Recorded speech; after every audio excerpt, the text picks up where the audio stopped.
off the chain. Welcome everyone to another episode of Off the Chain, our podcast and YouTube stream channel. Now, today I will be having a very, hopefully, having a very good discussion with Pravash Dey. Now, Pravash is the CEO of Indian Blockchain Council and also a TEDx speaker. All right, so we have Pravesh. Hi, Pravesh. Hi, Anla. How are you? I'm all right. Thanks. How are yourself? I'm doing great. It's COVID-19 lockdown, so everybody is at home. So I'm working from home. You can see me, the birds and everything has grown up. Somewhere 22 days gone and another probably 10, 15 days. So we don't Yes. know when it's going to end. But Well, we're we're hearing getting another used 15, to, 21 days, maybe probably more. Uh, I don't know how yes. this restriction going to be lifted. But you're in London, right? Uh, No, I'm actually in Delhi right now, so in it's Delhi. at Gurgaon. Yeah, I All right. have been actually traveling to India right now for the business expansion and stuff. Okay. So pretty much stuck here, right? Well, hopefully this all lockdown will finish and we will get back to a normal life, right? Whatever that means, Finger, yeah, I'm not very finger sure what crossed. normal means anymore, right? Yeah. Right, So yeah, but thank you for coming on the show. Right. no As problem. you know, this is off the chain, and we discuss everything technology with a big focus on blockchain. Right. Right. And you are the CEO of Indian Blockchain Council. Right. And Yeah, yeah, I just give just us a want to quick make you introduction. correct that, yeah, I've been part of the Indian Blockchain Council when it started. So we have actually expanded to US India Blockchain Council. So that's Okay. like the current status right now. Yeah, it's called US India Blockchain Council. And we are a consortium of Mm. blockchain developers, entrepreneurs, policymakers, as well as investors. Okay. So we have been working across the sectors, right from the government to private enterprises. Hmm. We do have few programs both offline and online as well. So we Hmm. just launched a digital program called Blockchain Basics 101, which is live right now, and we are inviting developers to basically join the program and get certified. So blockchain basics. Right. Blockchain Basics 101. Yeah. So Okay. it's So divided in two parts. Yeah. okay. One is a video program, and so it's a 20 hours video program. And we also have instructor-led program, so which is very much Hmm. focused to bring in the expertise and share the use cases, uh, what is happening in India and across the world, and Hmm. basically take it and show it to the aspiring entrepreneurs and developers what can be done in blockchain, what has been done, and where actually the challenges lie. I the challenges ahead of us, so we can actually Hmm. bring solutions to this only. Okay. Also, I see from the US India Blockchain Council websites that you have an accelerator program, That's right. right? So it's called as the usibc.com, the Yep. website URL. So we have been working, as I said, couple of programs. So one is also, supporting the startup ecosystem in India. So the accelerator is called as Nebula Accelerator.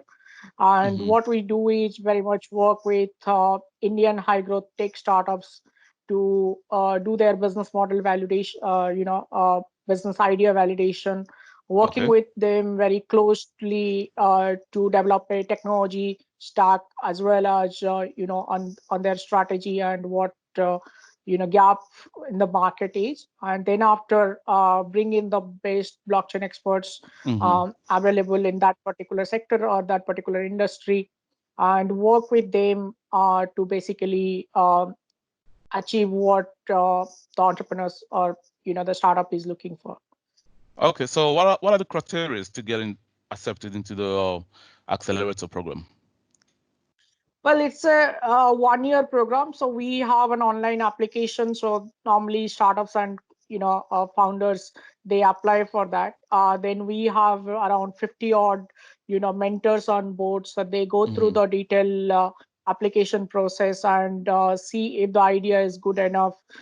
Do they have the team and are they actually solving the real challenge. So Mm-hmm. based on these parameters, they actually finalize the going ahead with the application, and they discuss Okay. the the opportunity with the founder and also the co-founding team. Suppose Mm-hmm. that if if the mentors think the idea is credible enough and we should go ahead with it, then we actually sign up them for the program. It's a complete 1 year program where 6 months the founding team has to spend in India, Mm-hmm. working on the real challenges, developing a proof of concept or minimum viable product. Then after we bring in, seed or pre-seed level investors through different modes. Either if there is a government grant is available, so we have Startup India in India, very much similar to Startup US in the US, Okay. or Startup Britain in London.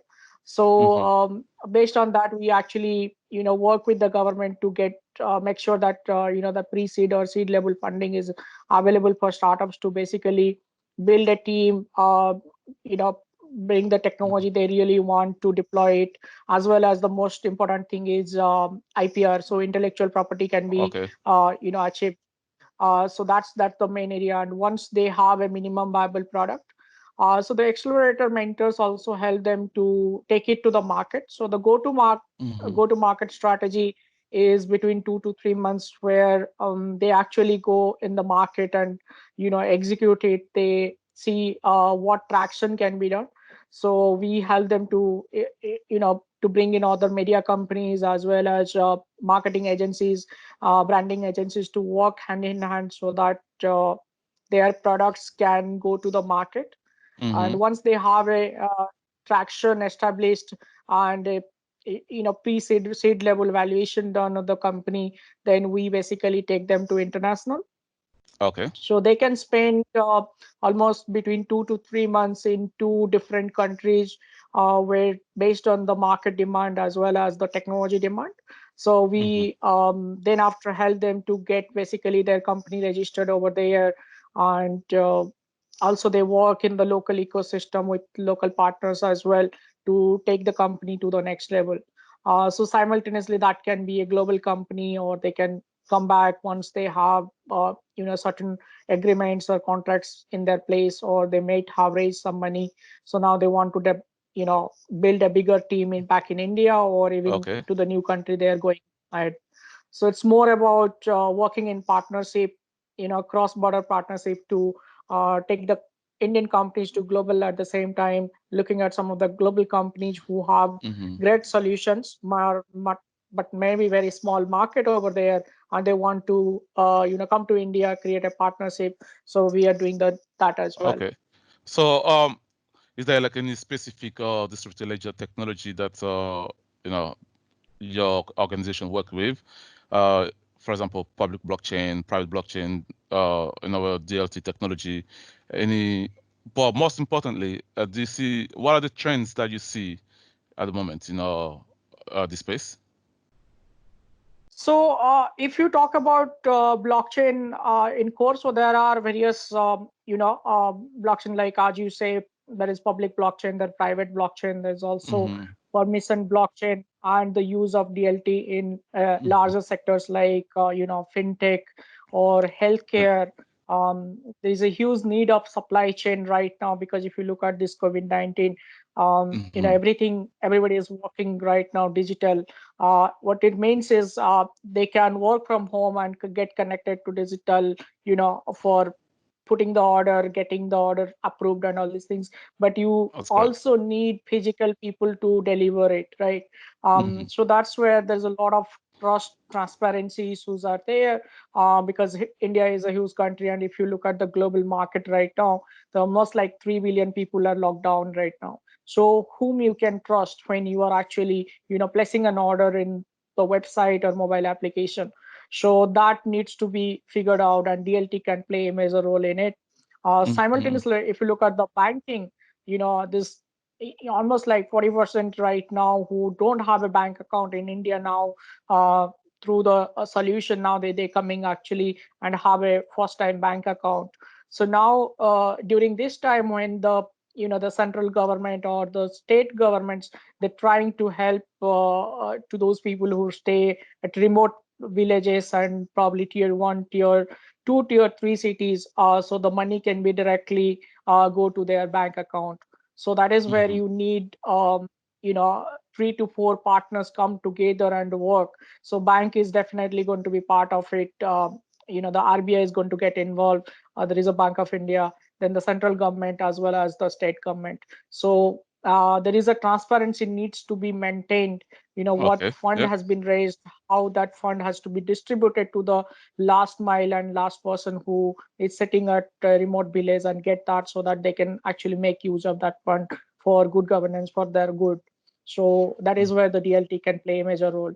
As the now the lockdown is getting to be bit relaxed, so it also open up the trade agreements, I mean trade between countries. So that means you also need third party signing the smart contract, right? So Okay. that the order can be placed, and then after they have to raise the invoice and stuff, and then collect the products that need to be distributed. So that is where we Mm-hmm. need the smart contract as well. And you know that's where the DLT can play a Okay. major role. So the fund that you mentioned, is it the I see that the U.S. India Blockchain Council has a fund, the Global Fund. Is it called Global Innovation Fund? Is that That's what right. you're Yeah. referring So to? we are Okay. working.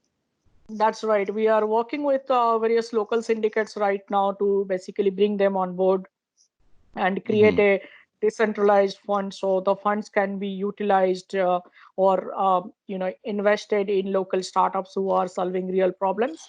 At the same time, we can work with the government hand in hand as well, because of the Startup India and Make in India program. Mm-hmm. There are a lot of projects which are available for independent developers or startups or founders, but necessarily they don't have a registered company, or they don't have, like, say for example, last 3 years bank credibility and all those things that they need to apply Mm-hmm. for this particular tender. So that is where the US India Blockchain Council, or the Global Innovation Fund, can come into picture, and we can initially help them to basically to get that project. And once they Mm-hmm. have all these things, they can actually go ahead and sign up for the next big project on their own.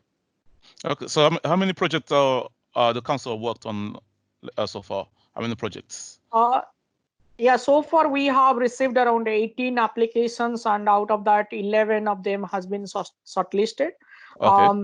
So we are very closely working with 3 founders who have the products in the market right now. Okay. Plus, there are around 6 to 7 are very much an ideation stage. So it means they are between the idea to product development stage. So our developers, our mentors, are working with them to bring that product or the concept to the market. Mm-hmm. And there are few who are also in the accelerator stage. That means they are covered, they have covered the pre-incubation incubation stage. So now we are basically helping them to go global. So they already have a product. They Okay. have just simple technology or open source technology, a website thing that is available, but that's not good enough to handle large audience. So now we are actually helping them to build the next level products so that they can go international. So this is where you bring in your expertise and your know-how and your actual resources in order to build application for them. But you build it That's right. together as a team, right? So I guess you take Yes. a stake into the business because they come from your accelerator. Yeah. Okay. And how much stake do you take in when a startup comes up to the council and say, okay, I want to apply, I made it through to the different stages, and how much of the stake do they have to give to the council in order for the council to help them? Okay, so there are normally two types we work with the startup. So one is Okay. at the initial level, the startup needs to clear some of the documentation process. So that Mm-hmm. needs either a consulting position from an IPR expert, sorry, from an IPR expert, or maybe a chartered accountant working with him hand in hand to basically register the company, get the bank account Mm-hmm. done, do the legal person working, a lawyer or a company secretary working for the legal structure done. So those things we normally charge an actual price, which is we Okay. just take 1 lakh Indian rupees in advance, or you can say security deposit, so that we can provide them the best services available, and Mm-hmm. it can be finished on timeline basis. So that's the one thing. Second thing is we work on a private equity sharing as well, where we understand Mm-hmm. that they don't have necessary funds to raise funds immediately or think it. So that's where we work on a ISAF, or you can say as a more of a private equity Mm-hmm. sharing, which is we called it sweat equity, so that we can work with them with a 3 to 7% based on how we are going to involve, how long we are going to involve, and what are Oh, our okay. work is going to be down the line, what's the kind of level of engagement and level of involvement they need from us. So based on that, we actually come up with a mutually agreed equity sharing, and then we start the work with them. Can you tell us what are the Yeah. trends that you see currently in the industry? What are the trends that you see coming through your emails when people want to apply to be, to be part of the Accelerator program? So what are the trends that you see at the moment? See, as far as the trend is concerned, right now in India, there are 4 to 5 sectors in specific. It's going to grow. I mean, as we are moving from post COVID-19, Hmm. one of the sector is, as I said, healthcare, and there's a huge gap between the supply and chain, right? The supply and demand right now in India. If you Okay. look at the the infrastructure support, the technical support that we need, in healthcare, also the drugs, and also the pharmaceutical manufacturing support, and also the Mhm. professionals who are going to help basically to regulate these things. So there is a need of it, and as we are going, getting used to work offline, most working from home, so there is going to be an increase of digital trends, and that's where you need authenticity. Mhm. You need trust and transparency, so that's where blockchain is going to play a major role. The second most important thing for India or any parts of the world, I would say, edutech, right? And because it is going to be very difficult for people to travel next at least a year, I'm thinking, but Mhm. it Mhm. could go any longer. But if Yep. you see, getting admission in one of the top universities, international or even within the country, it is going to be difficult because of the whole Mhm. transportation and migration of students from one place to another. So that means that will open opportunities for universities to go digital. So the lot of programs are Mhm. going to be going to be virtual classroom experience, where augmented reality, virtual reality are going to be used along with blockchain, so that the tokenization can be a part of it, so that Okay. people can actually get education, get certificates, learn from virtual learning classes from different experts, and then after get the uh, examination or the test, so that they can pass and they can get the certificate. So because a Mhm. lot of things are going to be virtually available, so there is need an authentication of the certificates as well. So That's it means correct. there is going to be a use of smart contract and blockchain, particularly to certify these students, and they can use them for getting the job, and they get going to get going overseas for higher education or research purpose, Mhm. so they can use this particular certificates. uh, Third trend I'm looking at is supply chain, right? And Mm-hmm. as you can see currently, the e-commerce business is going to grow, as well as there are many service providers, many product providers who are going to put their products and services online. So as the demand increases, authentication of those products and services are also going to be a challenge. So there are going to be a lot of fake counterfeits in the web. There will be a lot of fake accounts to be are going to be created and all these things. So that particular moment, finding who is the authentic person who actually providing these products and services, it's very important to know that. And Mm-hmm. that is where blockchain can be used from end-to-end solutions. So right from the manufacturing to the end consumer and end user, they would come to know what the story behind, where it is getting manufactured, how the packaging basically took place, how the complete supply chain from point A to point B done. So all those Mm-hmm. things can be possible done by blockchain itself.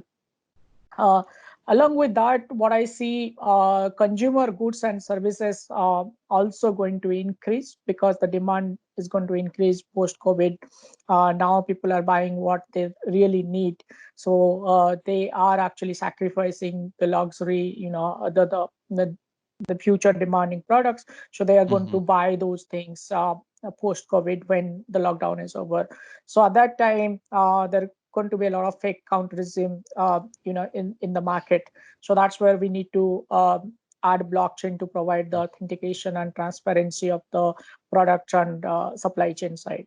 So that's another area where I see use of blockchain. One more thing which is just recently been disrupted by government of India and RBI together. So Okay. National Corporation Okay. of India, NCPI, who is actually trying to decentralize the payment service system, the payment particularly between the banks and Mm-hmm. also third parties, because of the international trade and also smart contracts and all these things going to come in. So the settlement of payments, whether it's advance payment or real time payment or the post dated payments, so that needs to be settled as well, and that is somewhere the banks can use the DLT, the distributed ledger technology, to basically settle the bills among themselves, as well as the consumers get the advantage of it. So Okay. I see that's a big moment going to be. One more thing may not have the direct impact right now, but Mm-hmm. as India is a democratic country and it's the largest democracy. So as you can see, Africa and some other nations, they have also accepted blockchain as the citizenship amendment and the voting Mm-hmm. things. So that is something India is right now also started working on it. So Okay. I see that that's going to be a big governance level change, whether you talk about federal government or you talk about state level government systems, and also local self government, because what the central government trying to do is, instead of passing the funds that is required at local self government at a local level, they are directly giving the money to the end users. That means the farmers, the Mm-hmm. people who are actually going to get the pension fund. So those are the things are going to be direct. So it means the government has to create a report. They have to Okay. show the transparency to their cabinet as well. They have to give this report to the stock agencies and stuff. Plus they have to submit the same thing to media if there is a followed by question is arised.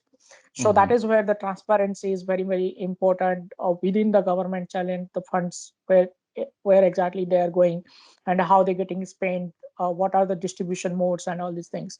So that is where blockchain can play a major role in terms of bringing consensus among the parties. So I Okay. see 7 to 8 sectors right now. It's going to grow huge post COVID. So that's where our focus is. It's quite interesting. You touched on healthcare, you touched on education, even logistics. There's uh, the likes of IBM being very vocal about the kind of Yes. work they're doing in logistics, supply chains, and but healthcare. I mean, there's no more important time than now, right? So, Yeah, even if you look at the smart city, I mhm, mean, there's a huge, an investment, Yep. infrastructure investment going on in smart cities, and That's there are that's 99 correct. Yep. smart cities right now in India. So we need infrastructure support, we need communication Mm-hmm. support, we need the whole electricity, and also the now toll gates are going to be part of it. So the revenue, land and revenue is also going to be part of it. So it means you need land registry in India, and that's a huge demand, because Mm-hmm. the current generation, they don't have any idea who the land Mm-hmm. belongs to, right? Okay. Because nobody has those records in from the forefathers and stuff. It Mm-hmm. was very much manually managed earlier. So now those things needs to be digital, and it has to be mutually agreed as well, so that the government can use those properties, the private properties or public properties that is available, for the betterment of the infrastructure, for the betterment of the, like, separate healthcare, building hospitals, building different avenues, different facilities like schools, colleges, different other things, Yep. um, libraries and stuff. So that's where the government needs the approval. So that land registry has to be available in blockchain, so that data can be produced, and the same data can be also executed. Any part of the investor from any part of the world, they can come and they can access to it.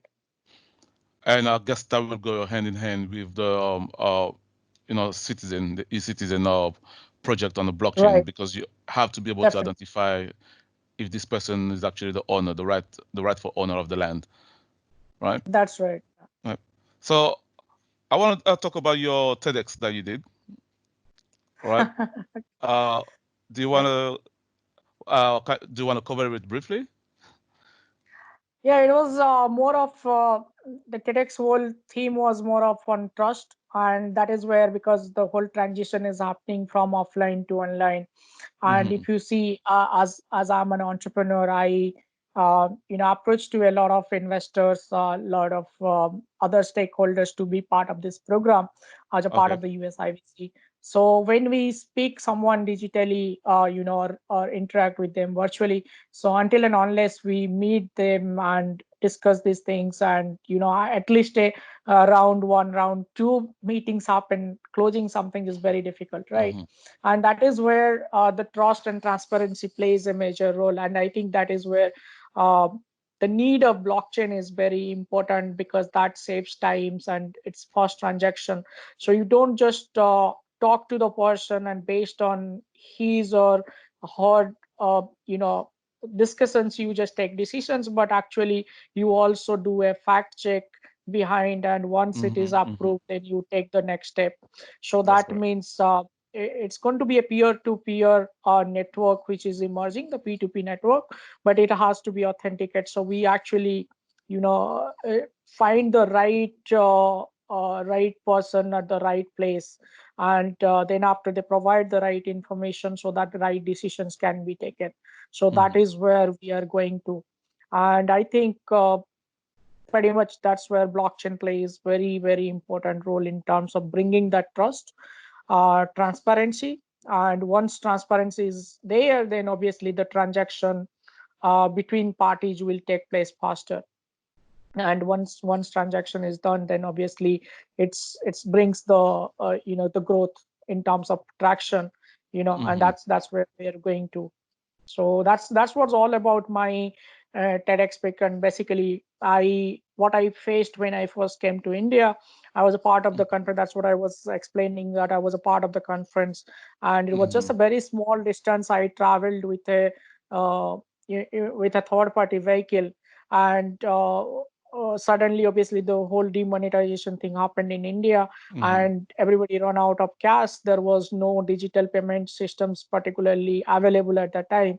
So there was this company called Paytm, who just does a massive grew.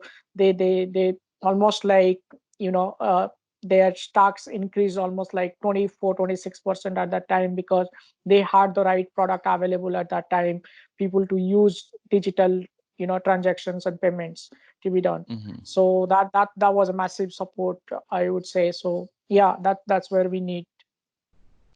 Okay, that's great. The work that the US and India Blockchain Council is doing, really great. And well, we're coming to the end of the podcast, the stream. And thank you, Pravesh Dey, CEO of Thank you US so India much. Blockchain Council. Thank you for being here. And Thank- you know, it was really nice talking to you, and especially the trends that you shared with us, and how people can also join your accelerator program, which is really great. And I will thank everybody for listening to this podcast and watching it on YouTube. And thank you, Pravesh. Any Thank you last word? so much. Thanks. It was good. All right. Thank you so much. I mean, it's a lot of challenges going to be, ahead of us. So we have to, prepare no matter which part of the world we are sitting, but we have to do Mm-hmm. business. We have to run the, things. So yeah, I mean, very practical implementations required, very practical challenges. We have to Mm-hmm. bring solutions to a solution and then execute it. Then we can build a better, future for us. Well, it was great talking to you, Pravesh, and discussing around some of the blockchain solutions that you guys are working on with all your startups that are joining your programs. And Sure. I hope to speak to you again soon. Thank Thank you. you so much. Thanks for having me here. It was great Thank talking you. to you. And Bye. thank you, You take everyone. care. Bye. Bye bye. Bye. Bye. Thank you, everyone. Thanks for being there.